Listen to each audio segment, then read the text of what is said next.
How's it going, Yankee fans? Welcome back to Fireside Yankees with your boys, Alex and Ryan. So, another update today for you guys. As always, the Yankees non-tendered 3 bullpen pitchers yesterday. We'll talk about that, talk about the impact and the financial reward of doing these things. And the Yankees also made a trade. Jake Bauers goes to the Brewers for 2 outfield prospects. And you guys have never heard of these players, but good thing for you, our prospect specialist, Ryan, is right here to tell you all about them and really what they have to offer. And one of them actually is not that bad. And the fact that we got anything in return for Jake Bauers actually is mind-blowing to me and quite impressive since I didn't actually think he was going to make this team anyway. I thought he was a fringe roster guy, probably going to get pushed out at some point. They really kept him around over Billy McKinney because I think of his ability to play first base as well. But getting 2 prospects for him that you can now leverage in a trade, maybe to reinforce the bullpen or reinforce other positions, is a great freaking deal. Like you're getting something that was ultimately nothing of value. And I think that the Yankees made this deal look very good. Now the Brewers, on the other hand, don't know what they want Jake Bauers for. They have their reasons. Maybe they see something they can tweak in his game. They feel as though he can, be a little bit better of a performer for them. But Ryan, when you're looking at, we'll start with the trade here. Tell us about these 2 prospects, what they have to offer, and why, we got something for nothing in this deal. Yeah, so, looking at the first prospect that we're going to talk about, it's Brian Sanchez. There's not really a lot on him out there. He is a Dominican Summer League prospect. He turned 19 years old last July. He was actually born on July 4th, 2004, so pretty young guy. Like, that's a little bit weird to have multiple players in the organization who were born the same year I was. Like, I'm definitely, that's going to rattle my brain for a little bit. But he put up a 129 WRC+. He had a 414 on base percentage. He didn't strike out a lot, which is important because in the Dominican Summer League, like, a lot of these younger prospects struggle with swing and miss. So that's encouraging. There's not a lot of home run power here, or at least there wasn't this past year. So, he is 6'3". Maybe there's a little bit of growing to do for him in terms of like physicality. But he is a left-handed outfielder. Again, just not much on him, right? He's a Dominican Summer League prospect. As I explained to Alex, like that's like saying, yeah, this high school offensive lineman is going to be a really good NFL player one day. It's like, he's a high school freshman offensive lineman, and he's not a generational prospect. Like, you don't know what he's going to be in 8 years. Now, the other guy, Jay Savina, is a little bit further along in development. He was drafted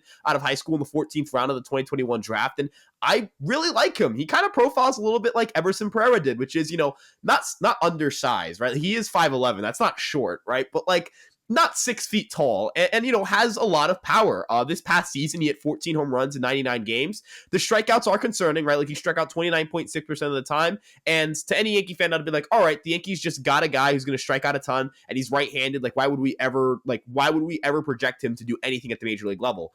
Well, over the course of the season, he got significantly better, and, in the second half, and I'm going to look more specifically into the final 2 months, he put up a 203 WRC+, cut his strikeout rate down to 20.6%, walked 18.7% of the time, had a 605 slugging percentage and a 486 on base percentage. This dude crushes the baseball. When he was a teenager, he had already hit baseballs north of 109 miles an hour. The swing decisions could probably get better. I mean, if you're striking out a good bit, I imagine he's still aggressive in zone, but he does work a lot of walks. Like, he walked 14% of the time. I wonder if there are any tweaks there.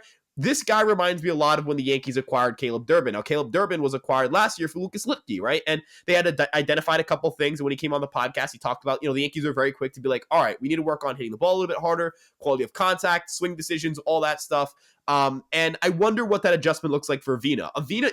He turned 20 years old this past season. Like, he was born in 2003. So, he won't be 21 until June of next year. He'll likely start out in high A because he put up a 134 WRC+ and an 815 OPS in A ball. And honestly, I mean, Alex, this is a guy who I think the Yankees really can do something with. Like, I think there's a lot to like here. I think he's currently ranked as their 30th prospect in the organization by MLB Pipeline.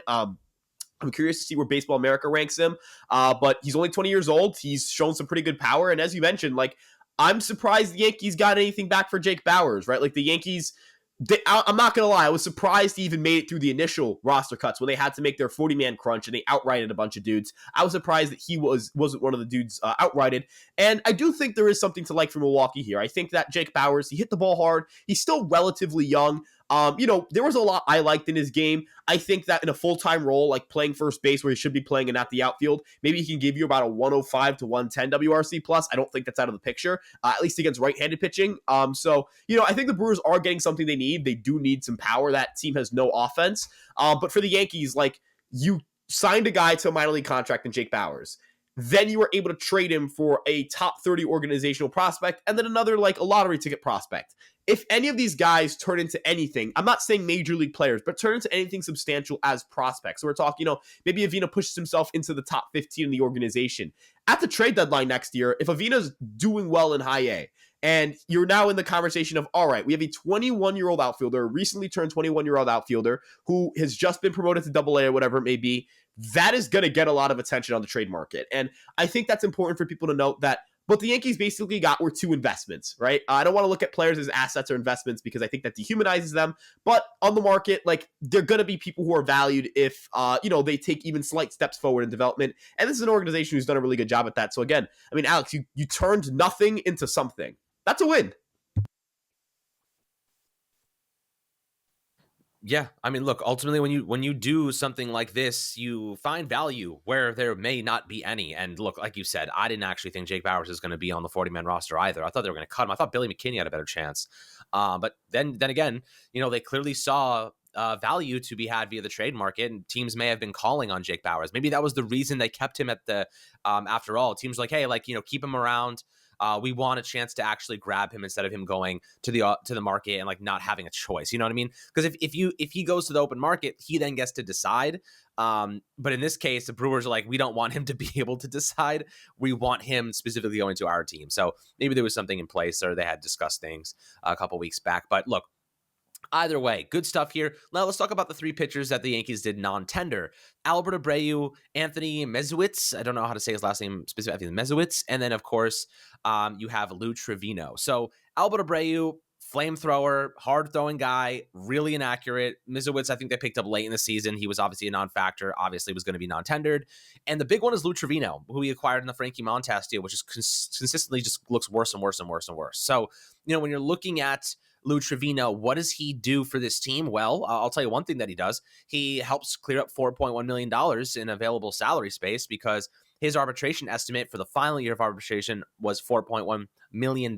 So non-tendering him means you save that money. You can use that to bring back Frankie Montas, for example. You could use that toward maybe signing Kevin Kiermaier or finding another bullpen piece in free agency.